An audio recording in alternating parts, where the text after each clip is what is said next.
Back and forth, back and forth. The repetitive cadence of a boar-bristled hand-brush cleaning a cobblestone floor echoed through the horse stables where Ava and a few other girls toiled. On bruised and calloused knees, Ava knelt on the uneven ground, smiling and humming to the rhythmic cadence of her hand-brush. She felt the pain radiating through her lower body, but ignored it to focus on the task at hand. A task that had been assigned to her by the elders of her community. Ava truly saw it as a great honor to do the task that the elders assigned to the children of the community.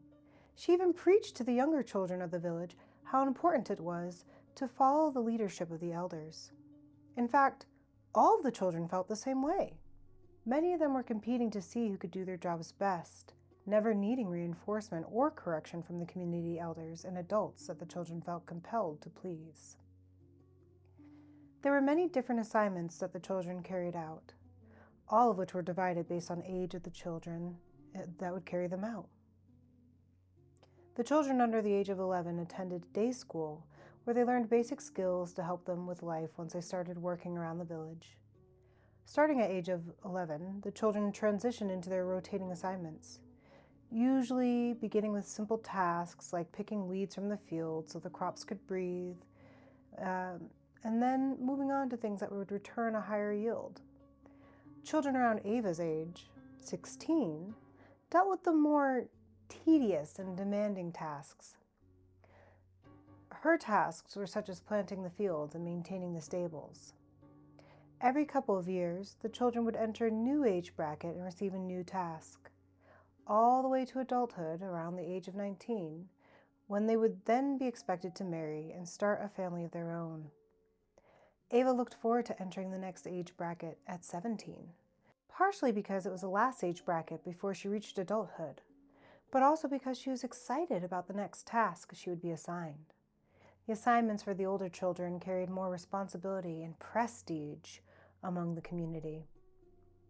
Her slightly older cousin Lucas had received his 17 assignment a few months prior and constantly bragged to Ava about how important his assignment was and how much trust the elders had in him. He was told by the elders that his task was one of the most important tasks in the community.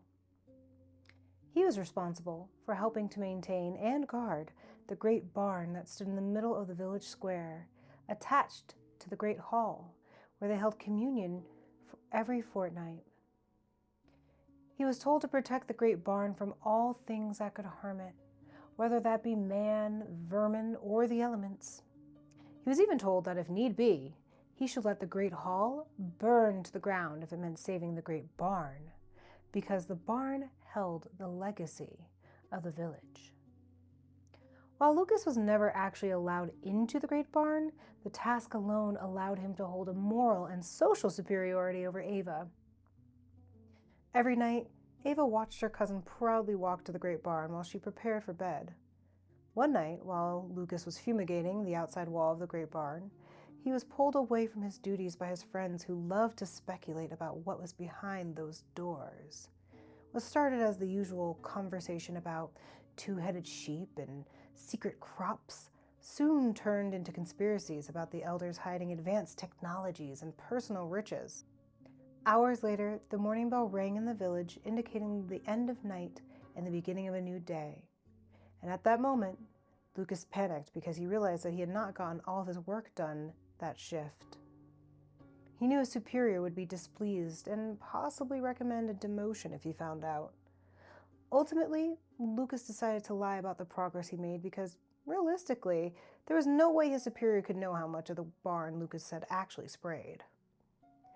As Lucas gathered his belongings to head home, a small moth wiggled its way into a crack at the top of the near airtight barn. Without noticing this, Lucas walked away content in the work he had done and unaware of the chaos his lack of responsibility would bring. As the moth squeezed through the tiny crack, it eventually made its way into the large expansion of the barn. Darkness enveloped a singular beam of light that shone from the ceiling. Instinctively, the moth fluttered to the beam of light and soon found itself at a large pillar-like structure that seemed to reach down from the rafters and nearly touch the floor. The pillar was made of red silk ribbons that had been tied together, with each section resembling a bow you would put on a birthday gift. The moth, not knowing and not caring about the significance of the structure, landed on a ribbon about 3/4 of the way down and began to nibble. A little while later, Ava woke up to a strange and unfamiliar feeling. While she could not place what this feeling was or why she even had the sensation, she knew that it was different and that something had changed in her life while she slumbered. She stood up and stretched while checking to see if anything physically was different about her. And after realizing that nothing physically had changed, she began to think that maybe she just had a bad dream. And then she figured the sensation would go away in due time. Before she could ponder on it more, she heard her mother calling her for breakfast. The town bell began to ring to alert her that her shift in the horse stables would begin within the hour. She quickly made herself presentable and joined her family in the kitchen as they ate their regular meal before all heading out to do their assigned tasks. As Ava worked, the moth worked. The more the moth nibbled, the greater the strange sensation grew in Ava. After a while, Ava found herself not wanting to continue the assignment. The feeling had become more and more overwhelming until it manifested into one clarifying question. Why? Satiated, the moth finished nibbling and flew away from the ribbons, trying to find a dark and undisturbed corner in the barn. The moment it settled on a low ledge, one of the younger elders smashed the moth and looked around to see where the moth had come from. Shuddering when she realized that the moth flew from the direction of the ribbons, she immediately alerted the other elders, who all panicked because they then realized that this situation could ruin their structured community.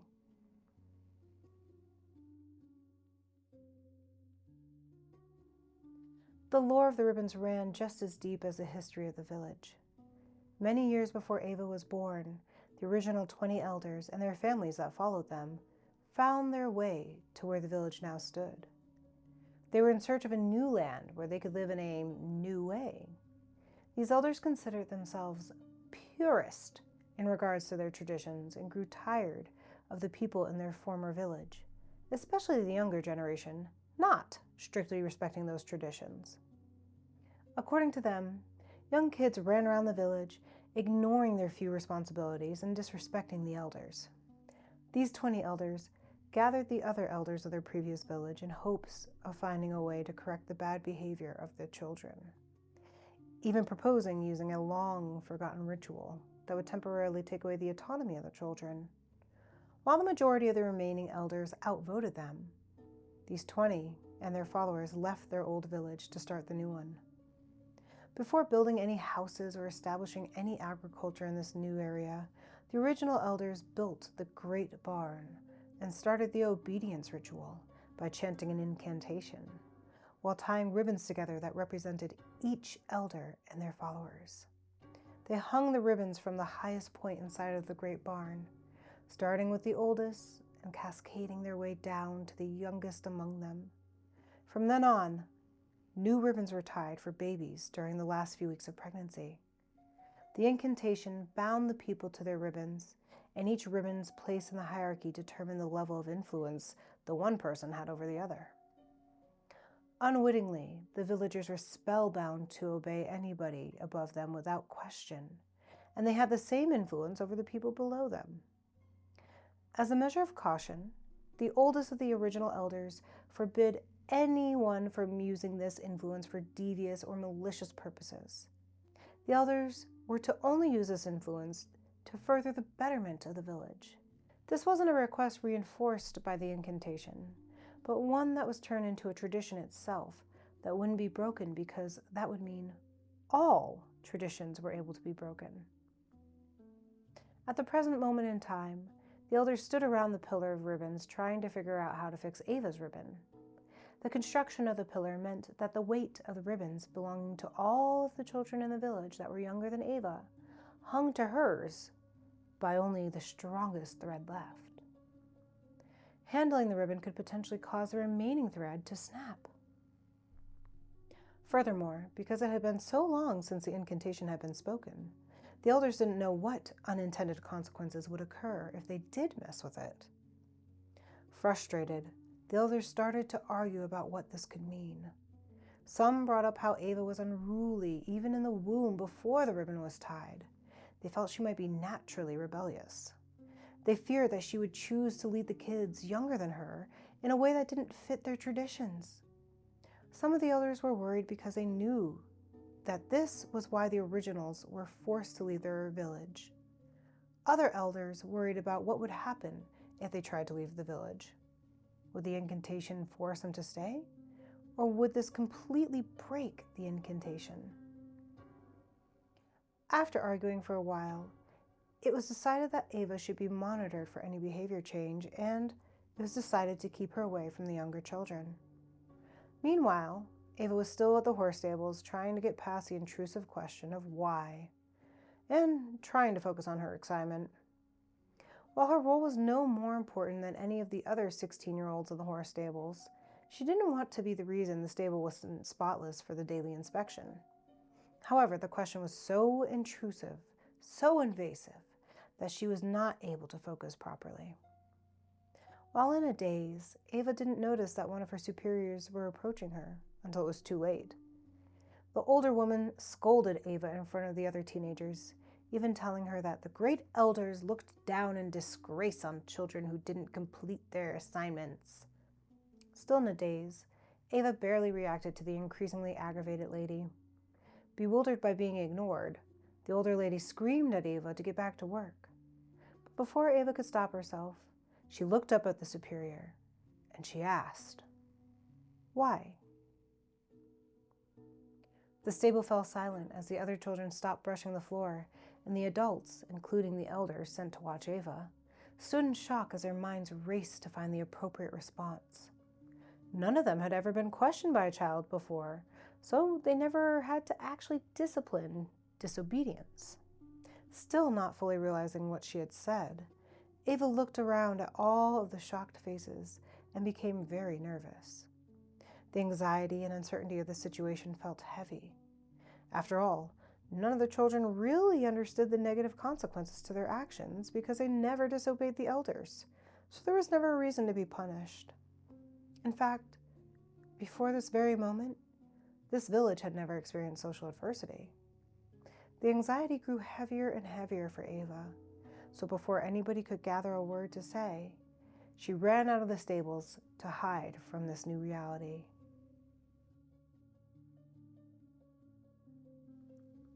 Ava ran until she was deep in the center of the village. She took a second to breathe when she realized that nobody from the stables was following her. When her thoughts and her heart slowed down enough to hear the world around her, she noticed that the village was louder than it normally was. The younger children, who were normally in class at this time of day, were running around wildly, ignoring the pleas of teachers and a few elders that witnessed the chaos. Before Ava could fully process the scene before her, she was grabbed by Donna, a friend of her mother who worked as an assistant for one of the elders. Ava always admired and trusted Donna for her kindness and the deeper knowledge she gained from her proximity to the elders. Donna had been on the way to the stables to check on her when she saw Ava running toward the center of the village. Donna was present when the elders said that they wanted to keep an eye on Ava after the damaged ribbon was discovered. She wanted to make sure Ava wasn't alone if she ran into any trouble. Donna pulled Ava into a quiet corner near the center of the village. She told Ava about the ribbons and how important they were to the fabric of the village.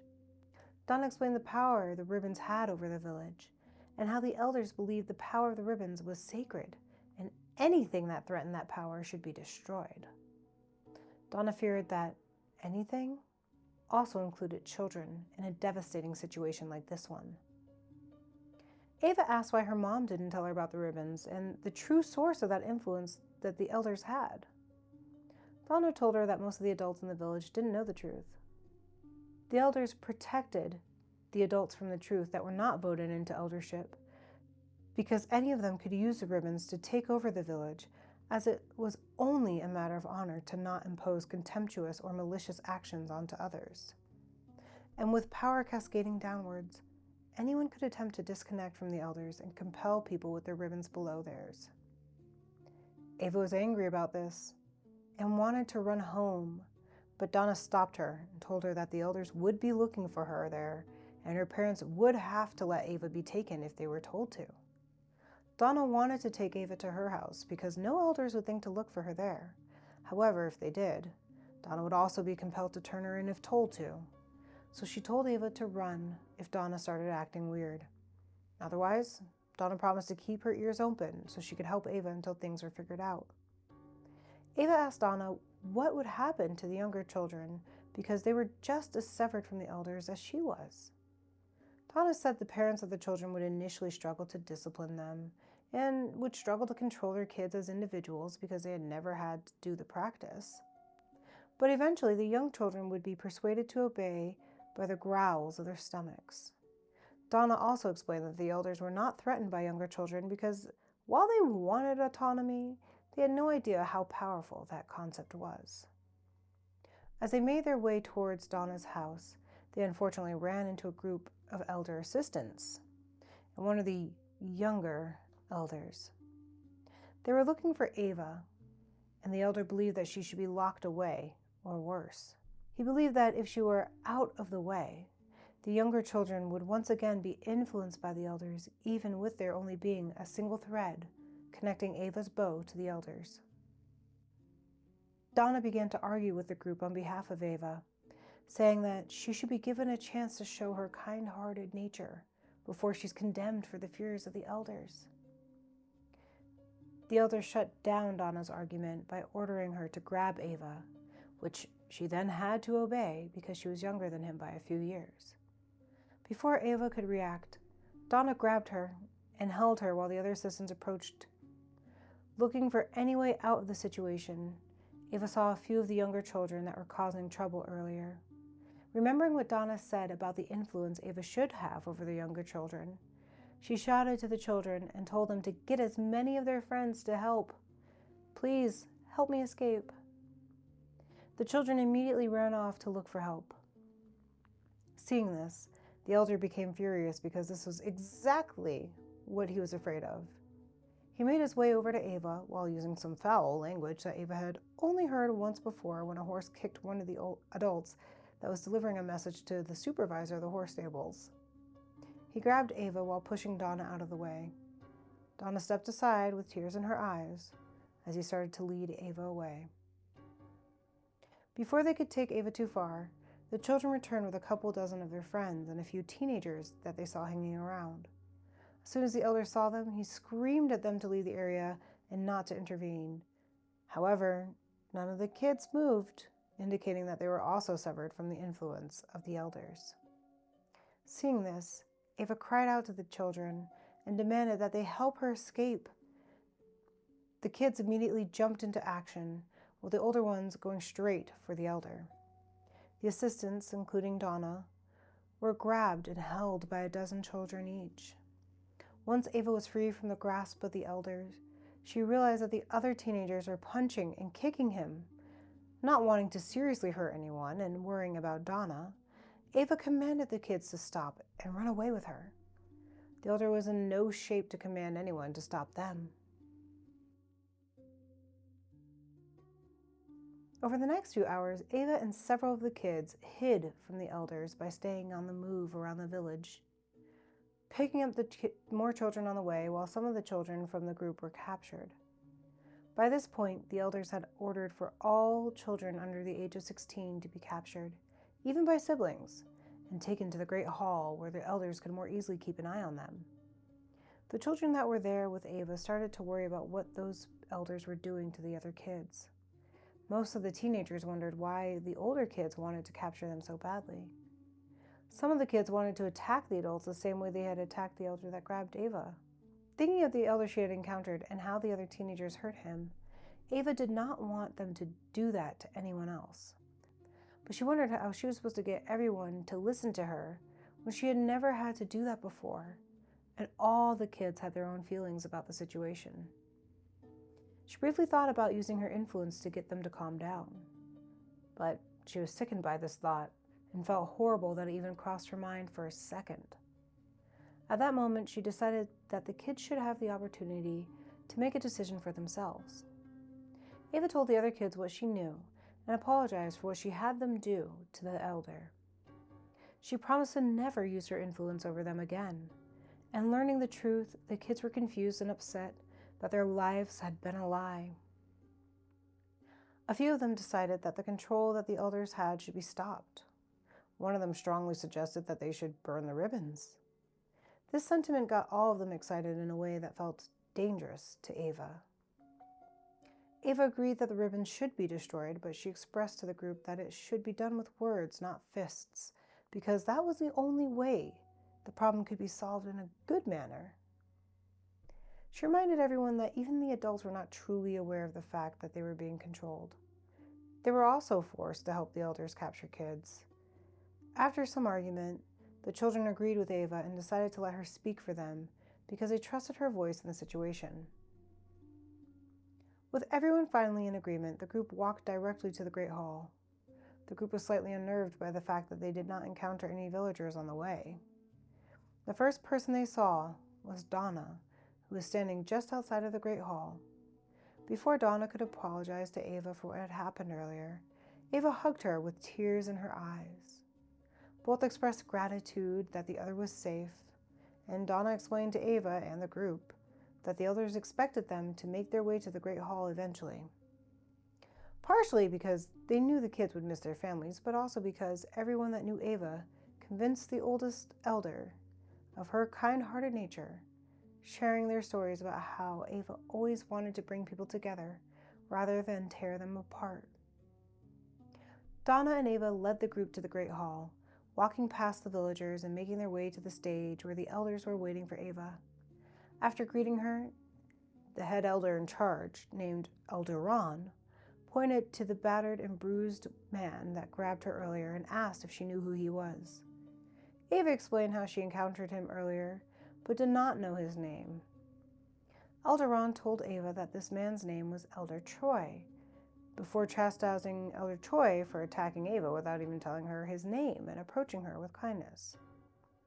He also chastised Troy for commanding his subordinates to attack Ava. This action was seen as an example of Elder Troy using his influence for unrighteous reasons. Elder Ron turned to Ava and asked what she thought Elder Troy's punishment should be for this crime against their traditions. Ava thought for a moment before telling Elder Ron that she didn't think Elder Troy should be punished for his flawed judgment when the system he based his judgment on was flawed itself. She addressed all of the elders and told them that she believed the system of control should be destroyed and everyone should have a voice in a harmonious society. She continued by telling them that the harmony should be nurtured and not controlled. Elder Ron sat back for a while, eventually smiling at Ava and Donna. He began to tell Ava about their true plan. Asking Ava what punishment Elder Troy should endure was part of a test to see how she would respond.